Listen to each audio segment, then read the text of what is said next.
அழகே அழகு சீரியலில் ஒரு வாரத்துக்கான குட்டி ப்ரமோவை பார்க்கலாம்.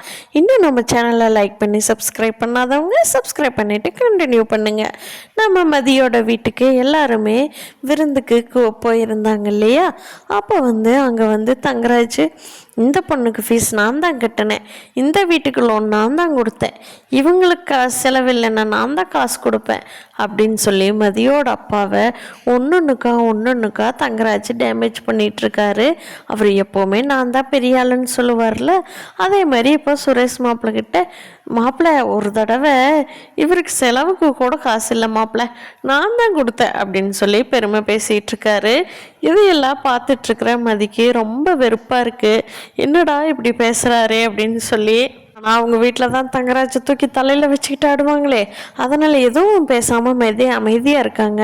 மதியோட தங்கச்சிக்கும் இப்படி காலேஜுக்கு நான் தான் ஃபீஸ் கட்டினேங்கிற கேட்கும்போது அந்த பொண்ணுக்கு ரொம்ப கஷ்டமாக இருக்குது. அந்த பொண்ணு எதுவும் பேசாமல் அக்காவுக்காக அமைதியாக இருக்காங்க.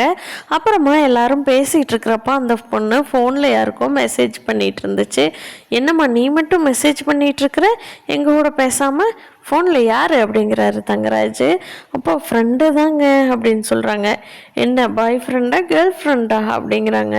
அந்த பொண்ணு முடிச்சுட்டு கேர்ள் ஃப்ரெண்டு தாங்க அப்படிங்கிறாங்க.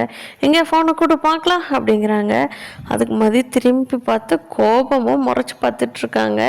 அப்போது அந்த பொண்ணு வேகமாக எழுந்திரிச்சு ஃபோனை தங்கராஜுக்கிட்ட கொடுக்க போகும்போது மதி தடுத்துடுறாங்க வேகமாக. என்ன நீ எதுக்கு ஃபோன் அவர்கிட்ட கொடுக்கணும், உன்னோட ஃபோன் நீ பார்க்குற, அது எதுக்கு அவர் கேட்குறாரு, இப்படியெல்லாம் ஃபோனை உங்ககிட்ட கொடுக்க முடியாது, நீங்கள் சொல்கிறதையெல்லாம் கேட்குறக்கு இது உங்கள் வீடோ உங்கள் மாமனார் வீடோ கிடையாது, இது எங்கள் வீடு, இங்கே உங்களோட பன்னாட்டெல்லாம் செல்லுபடி ஆகாது அப்படிங்கிறாங்க மதி. தங்கராஜுக்கு பயங்கரமாக கோபம் வருது.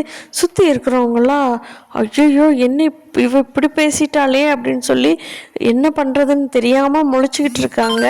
சுரேஷ் மதியை திட்ட போகிறாரா, இல்லை மதிக்கு சப்போர்ட் பண்ண போகிறாரா, அவங்க மாமாவை திட்ட போகிறாரா, அந்த வீட்டில் இருக்கிறவங்கள என்னென்ன ரியாக்ட் பண்ணுறாங்க அப்படிங்கிறத அடுத்த வாரம் ஒரு எபிசோடாக பார்க்கலாம். இந்த வீடியோ பிடிச்சிருந்தால் லைக் பண்ணிக்கோங்க. நீங்கள் என்ன நினைக்கிறீங்கன்னு கீழே கமெண்ட் பண்ணுங்கள். தேங்க்யூ.